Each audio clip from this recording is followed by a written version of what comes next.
So today I'm going to be talking about the effectiveness of lesson plans. Quality lesson plans are important to ensure that students have quality learning experiences in the classroom. As a future teacher, learning about lesson plans was a little daunting, but I have definitely learned some helpful information for when I become a teacher.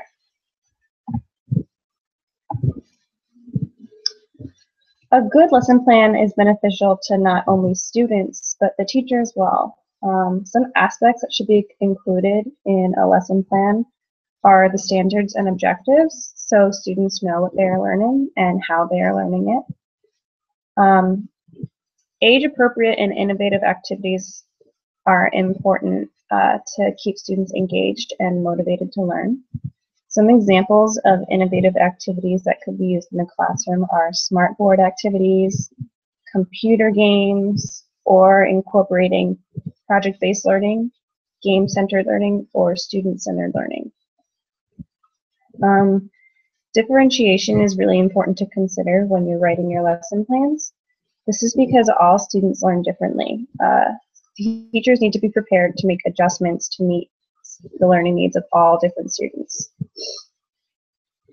It's also important to have a list of resources for your own reference, so you can make sure you have all the necessary tools to complete a lesson. And it's also important to have a list of resources because if you're using websites or computer games, you can double check on those resources before you use them in your lessons to make sure they're appropriate and relatable to your lesson plan.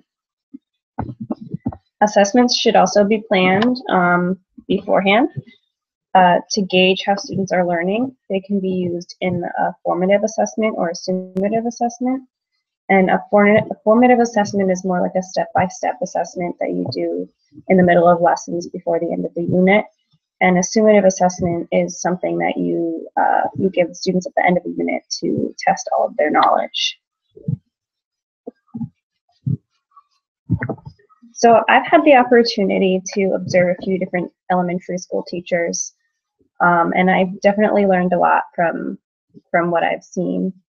I think it's really important to be organized in the classroom and in your lesson plans, because if they're not organized, it really won't run smoothly, and you want students to understand what's being asked of them.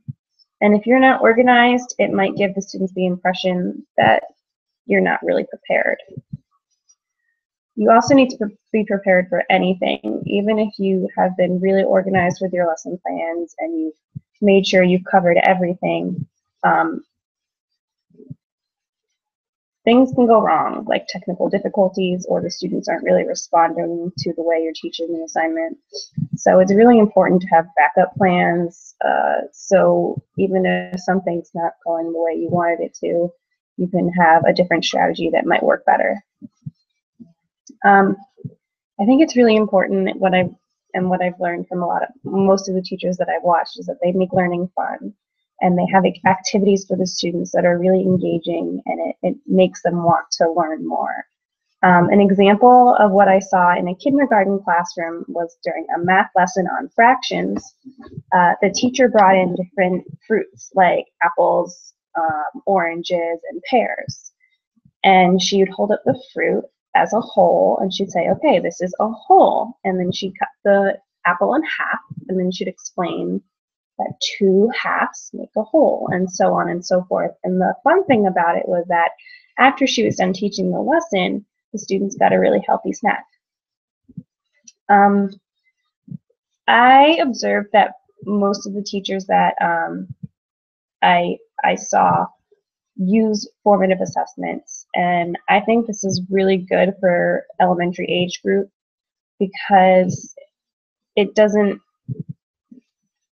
don't think it's necessary to just teach students and then see what they learn at the very end of the unit. I think it's important to test them in a step-by-step basis, because then you can see if they're learning the material, and if they're not, you can change the way you're teaching them so you can help them understand the material better. And it's better to do that in a step-by-step basis, because you don't want to get to the end of the lesson plan or unit plan and realize that a student hasn't learned anything or hasn't absorbed any new knowledge. So I think formative assessments are best for this age group. I've also learned that transitions can make or break a lesson. You want to keep the students' interest.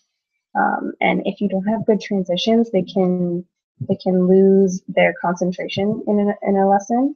So I think going from activity to activity or assignment to assignment, it's really important to have transitions that keep them engaged and keep them motivated and ready to learn. So since I'm not a teacher yet, lesson plans were something I really didn't have a lot of experience with, and I'm really glad I got to work on this and learn about it. I definitely think there's some things that I need to work on after writing my own lesson plans and seeing real teachers in action teaching their lesson plans. I think something I need to focus on are the transitions, because I was able to think of a lot of activities very well, but I didn't really think of how I would transition from one activity to another. And if you lose the student's concentration, there's really no way to bring them into a new assignment or a new activity. I think I'm a pretty organized person, but I want to make sure that I am as organized as possible, because I want the lesson plans to be effective and I don't want anything to go wrong. So I think in order for that to happen, I need to be as organized as possible.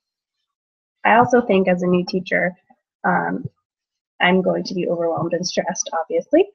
And I think that a lot of people in my situation may kind of fall back on what teachers and students call busy work.